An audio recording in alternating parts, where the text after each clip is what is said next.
Hey guys, what is up? I hope you're doing fantastic. I'm recording this on Valentine's Day because I got nothing else better to do. I mean, I've been focused on myself lately, health and fitness grind, standing on business, and today we're gonna be focused on our mental health because I got a stack of LEWD Nintendo Switch games to get through. These have been piling up for like a year now. I just haven't had a chance to open them up, but we are gonna check them all out today. Let's go. Pretty Girls Collection Volume 3. All right, comes with a stylish stylus and some artwork on the inner sleeve. So this collection includes 4 full games. Pretty Girls Breakers, Pretty Girls Battle Texas Hold'em, Pretty Girls Rivers, and Pretty Girls Speed. We'll start off with Pretty Girls Breakers. This is a brick breaker style game. Now, rather than navigating a traditional paddle, you'll control one of the girls and you are required to press a button to knock the ball back into the field. Destroy all of the bricks to clear the stage, and there are multiple power-ups to collect to help you along the way. From the stage select screen, there are multiple girls to choose from, and as you clear the stages, you'll unlock more outfits and eventually a nude or topless version of each girl. I personally love Brick Breakers, and I think this is a great game to add to this casual LEWD game collection. Next, we have Pretty Girls Battle Texas Hold'em. In this game, you'll be playing Texas Hold'em poker against one of the many girls. However, there are several girls in this one that will need to be unlocked as you progress.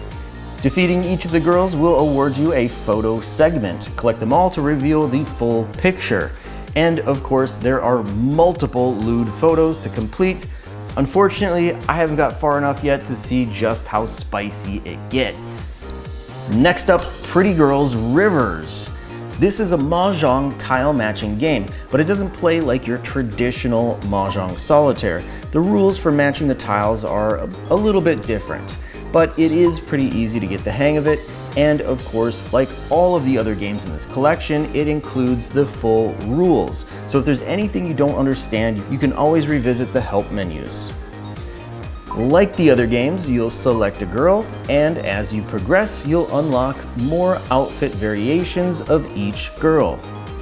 Now the final game in this collection is Pretty Girls Speed. Wow, right off the bat, we get straight into the lewdness. Obviously, I've been doing my own censoring in this video, but as I usually try to do, I'll include a link to an age-restricted video where you can view some of the uncensored content from the games featured throughout this video.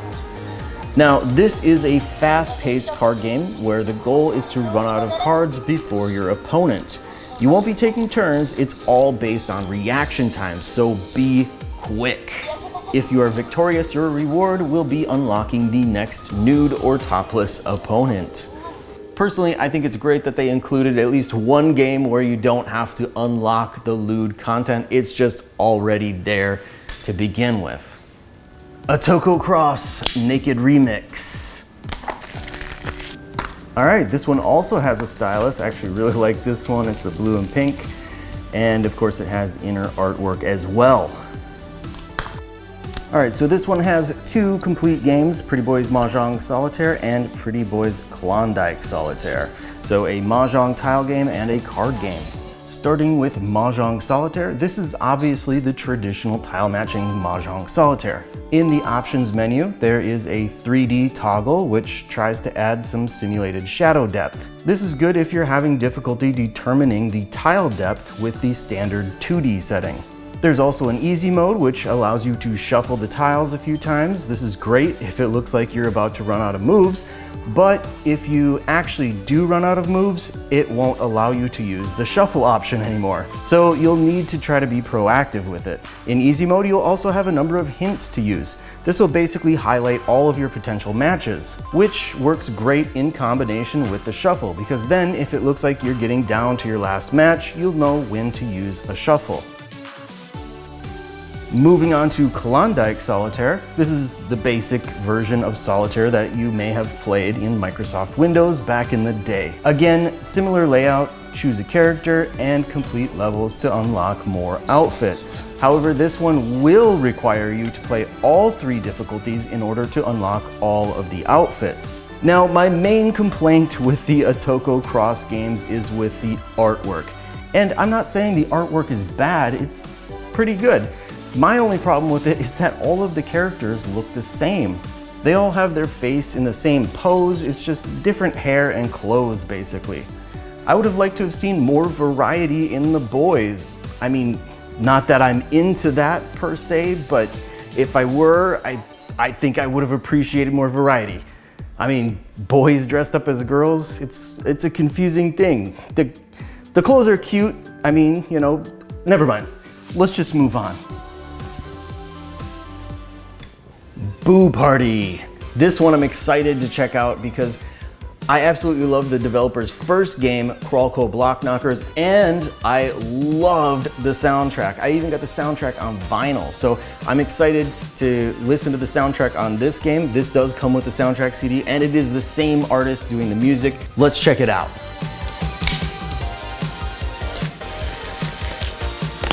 There we go. Here we have the game and the soundtrack CD. I'll put some of the music on in the background as we play the game. All right, oh my goodness, we got some LEWD art inside. Oh my goodness, inside the CD. Check that out, all right. Now for the game. Beautiful, got a little bit of inner artwork. Let's check it out. This plays like a classic pixel art adventure game, but with a top-down view. You'll be exploring the haunted mansion, collecting items, fulfilling special jobs and side quests. So in the beginning here, you'll be meeting up with a scientist that put out a want ad for a photographer. You will be playing as the photographer, and it's your job to take lewd photos of a dozen or so supernaturally seductive ladies, all in the name of science. Now, this won't be as simple as just going up to them and taking a picture. No, unfortunately, they won't give it up that easily. You'll need to fulfill their requests in exchange for their cooperation. Of course, Opus Science Collective does another excellent job on the soundtrack. It has that same hard-hitting, groovy sound, but this time with a spooky twist. Love it. Shuttlecock-H.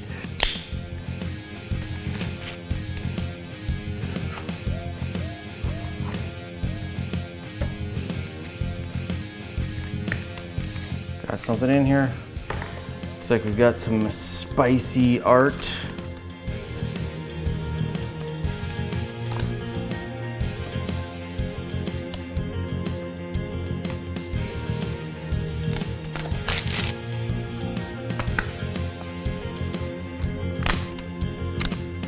All right, Shuttlecock-H actually surprised me. The gameplay is not really like anything else I've played before. It's kind of like bullet hell dodging practice. So you won't be shooting at anything, but you'll be dodging enemies and bullets while trying to collect all 30 hearts on each stage. It can get very challenging after a while, but I was driven to keep playing because I felt like I was getting better with each attempt, and I loved the dialogue. Now, the level of lewdness actually surprised me in this. I looked at the art cards when I unboxed this, and I assumed that was going to be everything in the game, but oh my god, it gets so much more explicit. Holy crap. There's a bit of animation, things are spread open, there's fluids. I don't even know what to say. The game's fun, but yes, it will get hard. Take that however you will. Slime Girls Smoothies.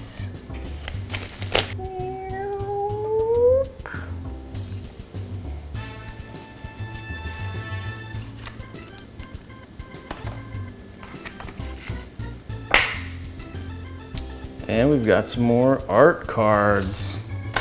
Heck yeah.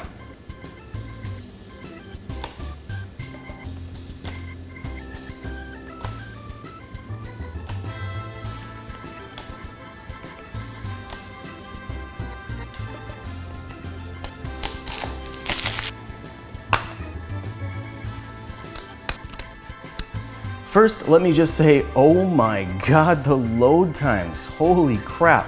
I realize I've been spoiled with the PlayStation 5 and the Series X, but this feels like an issue with optimization.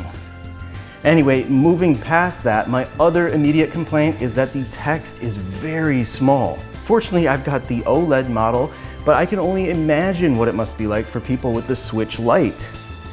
Now that being said, I love the concept of this game. Basically, you are combining ingredients to make smoothies for the customers, and the slime girls do all of the mixing. And they have a very interesting way of mixing the drinks, let's just say. Slime girls have a very unique skill when it comes to fluids. As you may have noticed, the voice acting is top-notch in this. Very nice job there. But the gameplay itself, I thought, was just a little too tedious for a casual game, and it didn't feel very satisfying to me. That being said, it does provide a decent amount of challenge, and I feel compelled to progress just for the writing and voice acting alone. Alright guys, well that is a quick look at the recent LEWD titles that I picked up on the Nintendo Switch. Otoko Cross and Pretty Girls, I pretty much knew what to expect from these. I played other games in the series, so I knew what to expect there. Boo Party, also familiar with Crawlco. It's got very similar art. It's got that pin-up stylized art, and the music is phenomenal. I'm so glad that it came with the soundtrack, but the other two actually really surprised me with just how graphic the content is. Slime Girls, I was mostly surprised with the dialogue. It is very sexually charged, and you know, there's like swearing, and the imagery is pretty graphic too, but it is just slime girl representation, so it's not exactly human, so I can see how they get away with some of that. But Shuttlecock-H, that one especially surprised me just how graphic it gets, especially when the animation sequences kick in. They really show a lot, and I didn't know they could get away with that much in Europe, but hey, I'm glad that they do. Anyway, so that is gonna do it for today. Thanks for watching, guys. Until next time, I will see you later.